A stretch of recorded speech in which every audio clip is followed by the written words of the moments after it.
Welcome everyone. Today I have a new Diablo Season 6 Sorcerer's Guide. Now are you sick of Spiritborn and also non-stop Spiritborn?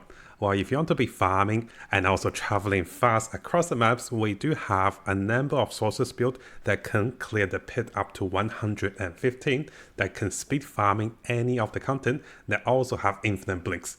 So in this video, we'll look into several Sorcerer's guide and also look at the best meta for Sorcerers in the Chinese community. Not only you'll be blinking around with lightning spears, you can be summoning a lot of summons with Hydras and also lightning spears. And together, we're looking to one of the hardest hitting Sorcerer's build that is around on the Chinese community. So if you look behind me, I have searched around for some of the best Sorcerer's build in the season on the Chinese community, and I have found 3 that is quite interesting.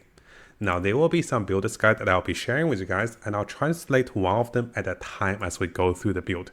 So the first build today we're looking at is going to be the Sorcerer's speed farming and also the Lily Stain build. So this build does some very decent damage against bosses, and this build is very fast in terms of blinking around and also dealing damage with lightning spears. There are variations of the build which I'll go through with you guys on the second part, but firstly let's have a look at this. So this build is extremely mobile, and this allows the Chinese player to really clear Lilith and also avoid any of the mechanics and any of the gimmicks from Lilith. So this is something I want to share with you guys because a lot of our viewers are a little bored of Spiritborn, and after clearing pit 150 you want to try something else.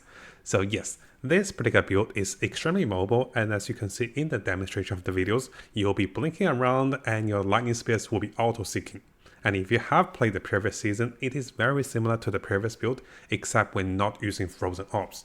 And I guess this is not going to be the best demonstration because Lilith is just dying directly, right? So in order to show a bit of the mobility of the build, this build has one of the fastest mobility. It is permanent blink super speed build. And this allows you to go for low tier pit dungeons, going in for horde, or going for nightmare dungeons, or even farming the hell type super fast.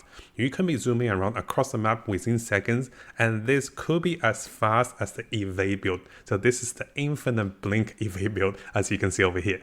You can see the Chinese players can easily clear over 1000 cinders in the Infernal Horde, and this build does do some really decent damage against the bosses. So if you're planning to farm bosses, then that was zero. It died so fast I couldn't recapture it.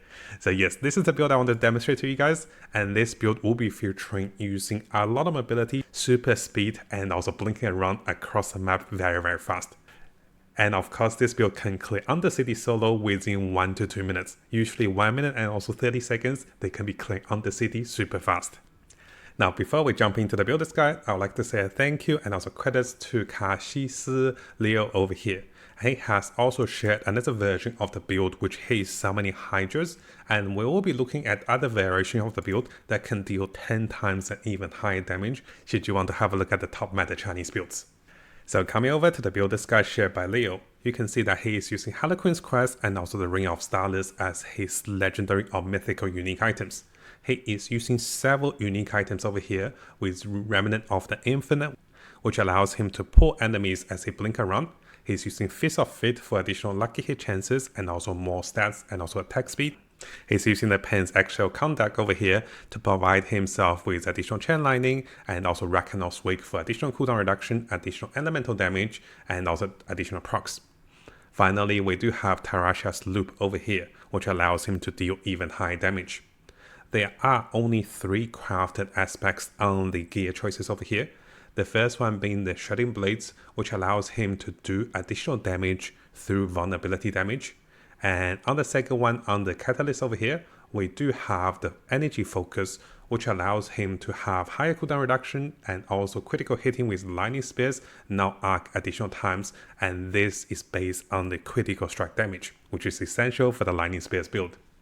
Finally, for the amulet, we do have the aspect of Elemental Constellation, which allows him to conjure on different elemental blades, which will allow him to do additional damage as he casts spells in rotation. Now, in terms of the enchantment, the super fast traveling build is going with Ice Blades together with Teleport. So Teleport is now replacing Evade, and this allows us to have a lower cooldown, and this also allows him to infinitely blinking around to be a super speedy dash build for the sources. In terms of the ruins, we're going with the ruin that provides us with Warcry 15% damage and also the Earthing Bulwark that is super good for any of the build. Now if we go through the comments and also additional notes, one of the highlights for this build is that right now the sources items and also required items is rather cheap.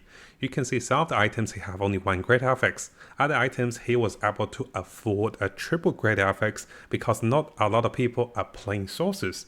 So this is why you can see some of the sources gears can be extremely good or extremely cheap to go into it. And this together with the ability to have infinite blink makes this a really farming build and a good change alternative compared to the Spiritborn. Now because you can go through the skills and also follow the skills directly, I don't think I want to go through too much because I'm not going to be a sources expert. But let's have a look at the paragons and also the choices of the glyphs for this build. So starting off we have Exploit, making enemies vulnerable and also dealing additional vulnerability damage. After that we have Elementalist, which allows us to do additional damage to enemies and also dealing even high damage as we rotate the elements. After that we have Tactician, which also allows us to do more damage as we cast defensive spells. We also have Distraction over here, providing us with high critical chance and also critical damage multiplier. Finally, we have Enchanter over here. Yes, we have Enchanter over here, which allows us to do additional damage by perking Intelligence and also providing us a little bit of maximum resistance for this particular skill category. Now in terms of the mercenaries, we're going with the shielding mercenaries to provide us with additional fortifying, and he did pick the middle path over here. And in terms of the supporting reinforcement, he picked this particular mercenary acting. I never really used her. So he picked the field of Lavish. And this allows him to control enemies and also reduce his speed and also the damage dealt for more survivability. Now over here, I do want to highlight, having Harlequin's Quest with greater effects or cooldown reduction is going to be very important, together with additional cooldown reduction coming from Rakanok's Wake and also additional evade cooldown reduction coming from the amulet will be essential to make the build work.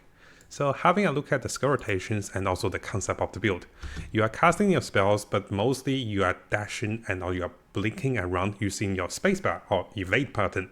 And you can see he pretty much have infinite evade, and he will be evading around just like how we used to do with the dash build with the Spiritborn. So this is one of the biggest highlights for the build. Sometimes he does stop to kill the enemies, but in other times, if you want to travel across the map quickly, you can be blinking around, and this is better than dashing because you can be jumping through cliffs and also going through obstacles. And the faster you blink, the more damage you deal, and the quicker you travel across the map. And this is by far one of the best highlights for the build. Now before we finish the video, I do want to bring you guys a little teaser and also additional builds for the sources.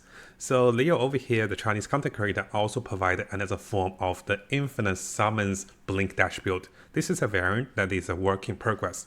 He haven't shared us the builder's guide, but you can see he uses the blinking mechanics together with so many Hydras to allow him to speed farming a lot of the content, including Undercity, the pits, and also a variety of the content. But of course, in terms of damage, we do have another variation. So this is coming from Darkness, the Chinese content creator. This is actually his first video. He showed that he was able to do about 55 billion damage with the latest build, which is by far 10 times higher than any of the speed build we see. So this is about 3.5 billion damage. This is about 54 billion damage. And I will be looking into making those builders guide for you guys because I do think we need more builds in a variety other than Spiritborn. And yes, finally before I finish, I do want to warn you guys, if you do plan to play sources, I have been searching through the Chinese community and it seems that most of the sources, they can clear pit 100 up to 110. This final build can clear pit 115. So unlike Spiritborn, it is still a struggle for other classes to clear higher pit dungeons. And I do recommend going with a speed farming and also fun build instead of trying to push for higher pit if you're not playing Spiritborn. And I'll have the links to those other demonstrations of the build for you guys, but for this video, we'll focus on translating and also looking at the build for the fastest evade build for the sources.